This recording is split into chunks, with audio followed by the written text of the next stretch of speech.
इसे ब्रह्मकुंड कहते हैं यहाँ पर। और स्नान यहाँ पर एक पवित्र स्नान माना जाता है। यहाँ हिमांशु जी क्योंकि हिस्ट्री के लेक्चरर हैं, ये ब्लॉक्स को लॉक करके रखा गया है, मतलब एक के ऊपर एक पत्थर होता है और इसमें फिक्स हो जाता है यहाँ पे। और एक गर्भगृह वो है जो जागेश्वर जी का मुख्य मंदिर है। तो एक बार जागेश्वर धाम जरूर आए। और बाकी यहाँ पे बहुत सारी जानकारी हमें मिली। और सबसे पहले तो ये कि जागेश्वर धाम के बाद हम पहुँचे हैं पाताल भुवनेश्वर, जो वहाँ से लगभग 110 किलोमीटर की दूरी पर है। यहीं से एक पहले बद्रीनाथ धाम जाने का रास्ता था, जिससे पांडव गए थे स्वर्ग के लिए बद्रीनाथ धाम। अब वो रास्ता बंद हो गया, द्वापर में बंद हो गया। तो भाइयों एक बार फिर से चाय का मन कर गया, हमने अपना पिटारा खोला और चाय बनानी शुरू कर दी। कॉफ़ी है, चाय नहीं है इनफैक्ट। और बेड बिस्तर, इसके बारे में मैंने आपको पहले बताया नहीं है। ये हमारा किचन सेटअप है कार कैंपिंग में। ये हमारी किचन आपने देखी ली थी, ये रेडी है।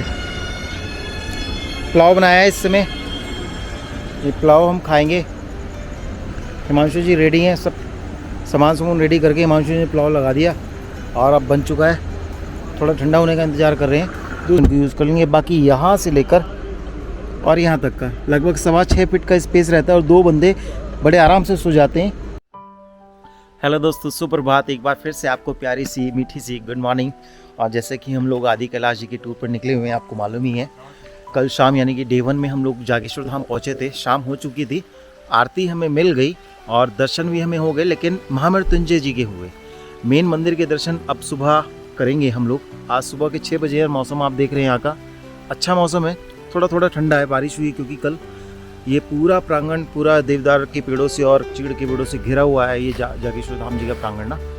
अभी प्लानिंग ये है कि हम यहाँ तब ब्रह्मकुंड में यहाँ पर स्नान करेंगे ताज़े और ठंडे जल में। इसे ब्रह्मकुंड कहते हैं यहाँ पर।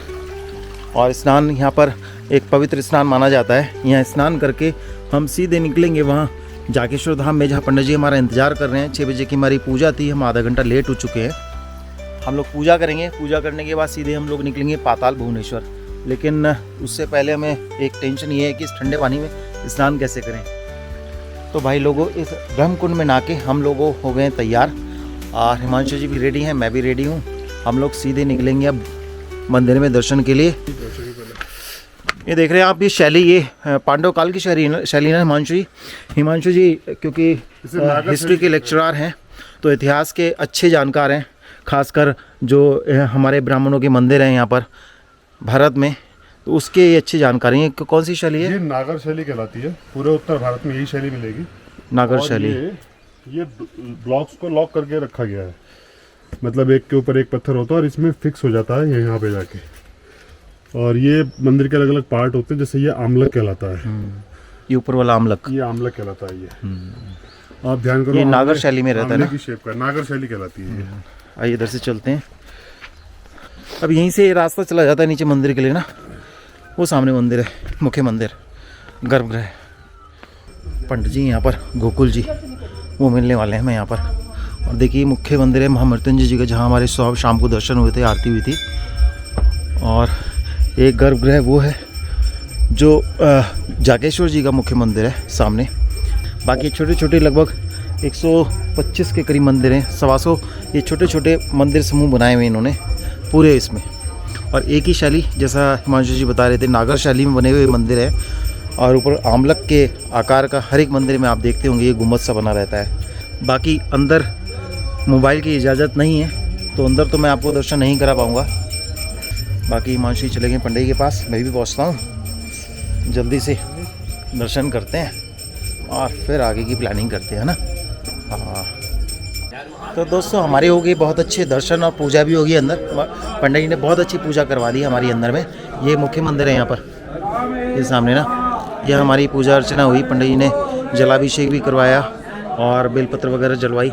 आप भी कभी यहाँ आए तो अपनी फैमिली के साथ, परिवार के साथ अपने यहाँ पूजा अर्चना कर सकते हैं। इस तरीके से पूजा अर्चना चलती रहती है। पंडित जी का मैं नंबर आपको दे दूँगा डिस्क्रिप्शन में ना।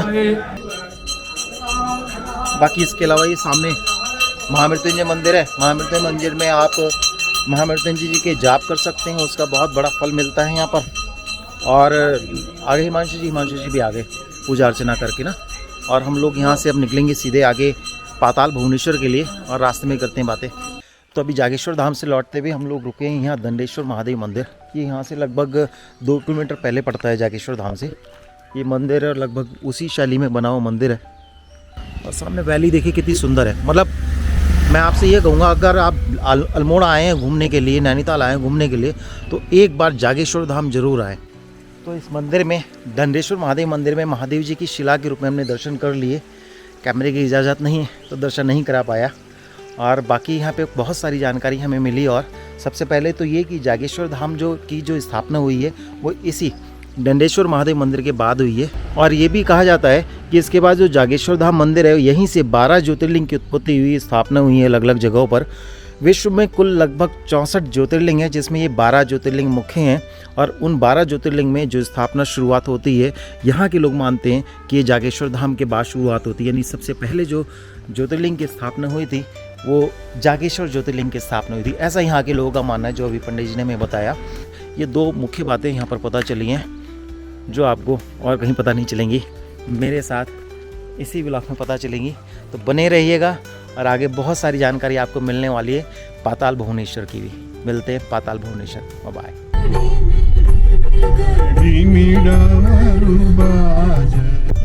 अभी पहुंच गए हम गंगोली घाट और यहाँ से लगभग 15 किलोमीटर पड़ेगा पाताल भुवनेश्वर। 2 स्थान है वहाँ पर, एक मंदिर है और एक गुफा है जहाँ पर लगभग 100-150 मीटर नीचे में गुफा में जाना पड़ता है।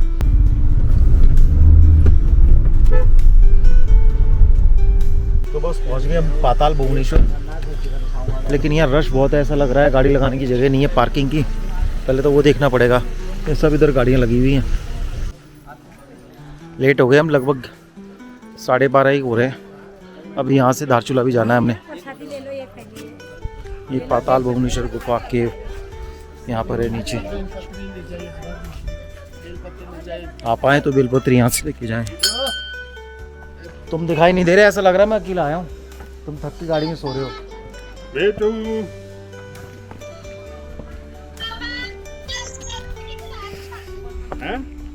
इधर है राइट साइड पे और सीधे हाथ पे है वृद्ध भुवनेश्वर मंदिर, शिव चंडी का हनुमान मंदिर। ऐसा माना जाता है पहले इस मंदिर के, वृद्ध भुवनेश्वर मंदिर के दर्शन करने होते हैं।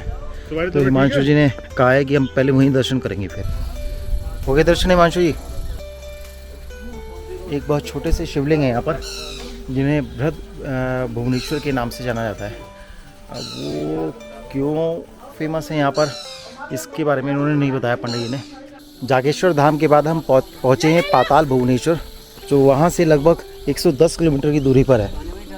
और यहाँ पर हमें 150 मीटर लगभग नीचे जाना पड़ता है। 90 फीट गहरी खाई में जाना पड़ता है, मतलब गुफा में जाना पड़ता है नीचे पाताल में।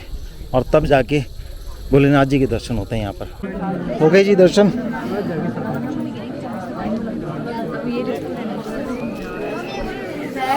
यहाँ से पर्ची कटती है, मोबाइल वगैरह यहाँ जमा होते हैं, लाइन लगती है।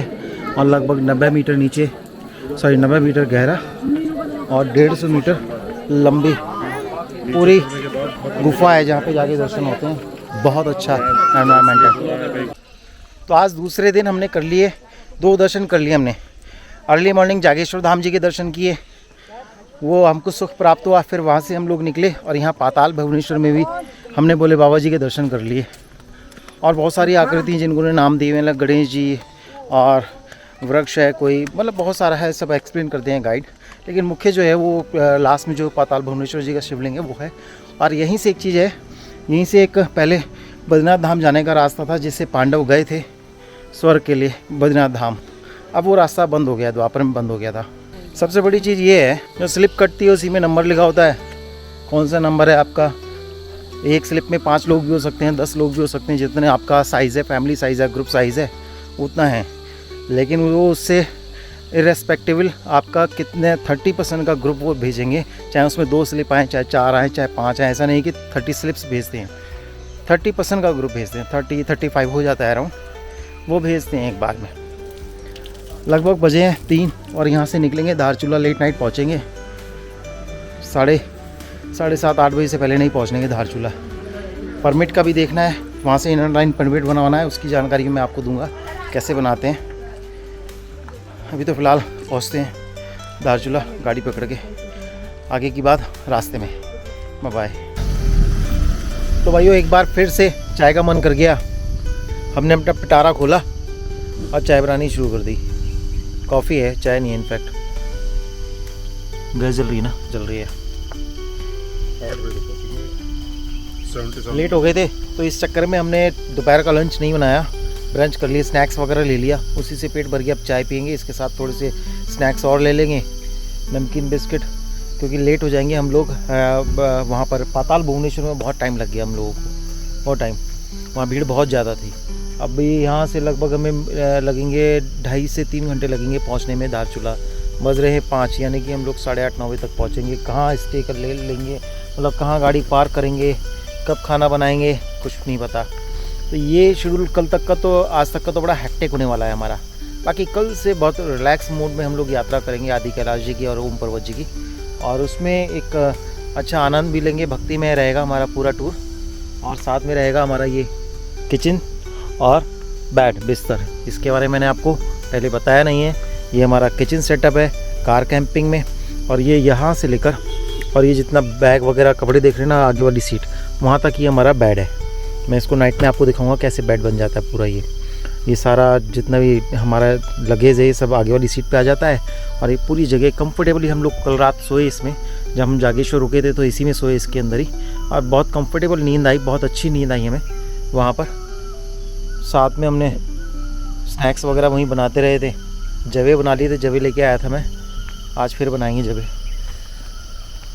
आगे ना वो ट्रैफिक लगा हुआ है, आगे रोड बन रही है ये वाली, तो हमने सोचा मौके का फ़ायदा उठाया जाए। जब तक ट्रैफिक है तब तक हम अपनी कॉफ़ी बना लेते हैं।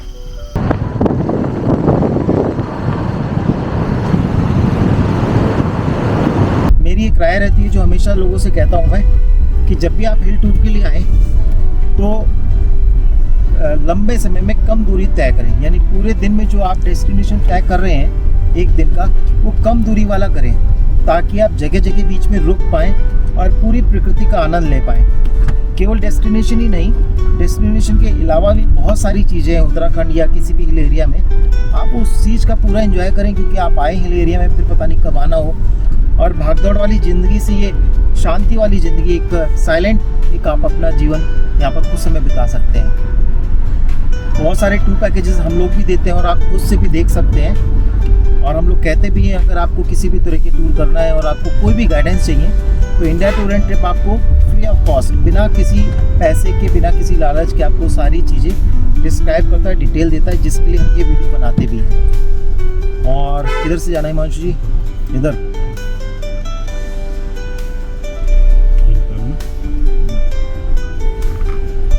तो आप नंबर डिस्क्रिप्शन में रहता ही है मेरा, आप कभी भी फ़ोन कर सकते हैं,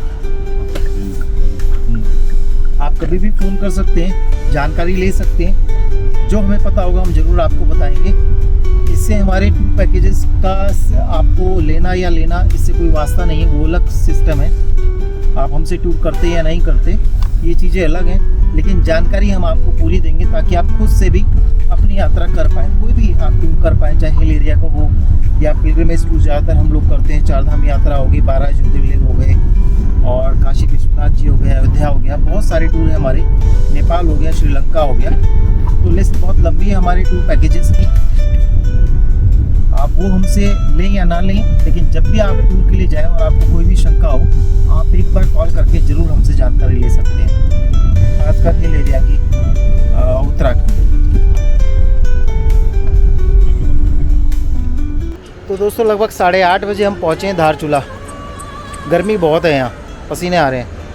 ये हमारी किचन आपने देखी ली थी, ये रेडी है।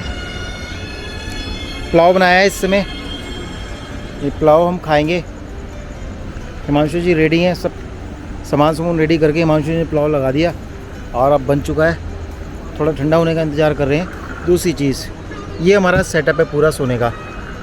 आप यहाँ से देखिए, एक क्या है, फोल्डिंग है वैसे तो, और ये पूरा हमने ओपन कर दिया है, सीट आगे कर दी है दोनों की, दोनों, और ये हमारा फोल्डिंग रहता है। जब हमें सीट पीछे करनी होती है हम ये उठा के यहाँ पे रख देते हैं और इसके ऊपर सामान रख देते हैं, सारा जितना भी लगेज है हमारा। अभी हमने क्या किया, यहाँ का लगेज हमने सारा सीट के आगे पहुँचा दिया, कुछ यहाँ पे है, कुछ यहाँ पे है। सीट को आगे किया ये हमारे स्लीपिंग बैग हैं, ठंड लगेगी तो हम इसे यूज़ कर लेंगे। और ये हमारे ब्लैंकेट्स हैं, अगर बहुत ज़्यादा ठंड लगेगी तो इनको यूज़ कर लेंगे। बाकी यहाँ से लेकर और यहाँ तक का लगभग 6.25 फीट का स्पेस रहता है और 2 बंदे बड़े आराम से सो जाते हैं। हम लोग बड़े आराम से कल सो गए थे, कोई दिक्कत नहीं, बहुत अच्छी नींद आई। तो ये हमारा एक पूरा स्लीपिंग सेटअप है यहाँ पर जो हमने क्रेटा में किया हुआ है। साथ में एक किचन का सेटअप है जो हमने क्रेटा में किया हुआ है। खाना बनाने के लिए पीछे किचन है और सोने के लिए ये। सोते समय जो लगेज हमने यहाँ रखा था कुछ हम लोग यहाँ नीचे रख देते हैं। इसके नीचे काफ़ी सारा स्पेस है, सुबह दिखाऊंगा मैं आपको। ये बहुत सारा स्पेस है, इधर स्पेस है, यहाँ यूज़ हो जाता है, कुछ यहाँ यूज़ हो जाता है और जो बचा होता है वो हम लोग गाड़ी के आगे वाली सीट पे कर देते हैं, क्योंकि सोने के बाद अगले दिन मॉर्निंग में उठना है तो हमने सारा सामान फिर इधर रख देना है। तो ये सारा हमारा सेटअप है। ये टेबल हम लोग यहाँ रख देते हैं, इसके ऊपर जब हमें यूज़ करनी होती तो उसी समय तुरंत किचन के साथ ही जनरली यूज़ करनी होती है तो तुरंत यहाँ से निकाला, यहाँ सेटअप लगा दिया। चेयर हम एक उधर रख देते हैं, एक इधर रख देते हैं, इस साइड पर, दोनों साइड पे चेयर रख देते हैं। तो एक छोटा सा हमने क्रेटा में ये सेटअप बनाया हुआ है और इसको फर्स्ट टाइम हम लोग यूज़ कर रहे हैं आदि कैलाश के टूर के लिए जो गए हैं। और ये दूसरा दिन है इससे यूज़ करते हुए। एक नाइट का हमने यहाँ पर स्लीपिंग भी किया, नहीं स्टे भी लिया है इसी अपने होटल में और बहुत अच्छी नींद आई थी, कंफर्टेबल, मतलब सच मानिए बड़ी कंफर्टेबल नींद आई थी, कोई दिक्कत नहीं हुई। आज हमने ये नदी है, नदी के पास हम लोगों ने ये स्टे लिया अपना सामने लोनली प्लेसेस में। इसके ठीक पीछे यहाँ पर नदी है और नदी के पार करती वो सामने जो लाइटें देख रहे हैं आप, वो सारी लाइटें नेपाल की हैं। नदी पार करते ही नेपाल आ जाता है और नदी के इस साइड पर इंडिया है। तो ये एक तरीके से बॉर्डर लाइन है नदी। और सुबह यहीं पर स्नान करेंगे और स्नान करके आगे बढ़ेंगे। तो दोस्तों हम दोनों भाई करेंगे अब डिनर और आप कीजिए कल सुबह का इंतजार, क्योंकि कल से शुरू होगी हमारी रोमांचकारी यात्रा आदि कैलाश जी की धारचूला से। तो अगर आप चैनल में नए हैं तो चैनल को सब्सक्राइब कर लें, वीडियो को शेयर कर लें, लाइक कर लें और बेल आइकन को प्रेस कर लें, क्योंकि अगली वीडियो में हम साझा करने वाले हैं आपके साथ आदि कैलाश जी के अपने पूरे सारे अनुभव और बहुत सारे नए अपडेट्स आदि कैलाश जी की यात्रा के बारे में। तो आने वाली वीडियोस बहुत ज़्यादा रोमांचकारी और बहुत ज़्यादा एडवेंचरस होने वाली हैं। आज की वीडियो को देंगे विश्राम, मिलते हैं कल सुबह, टाटा बाय बाय।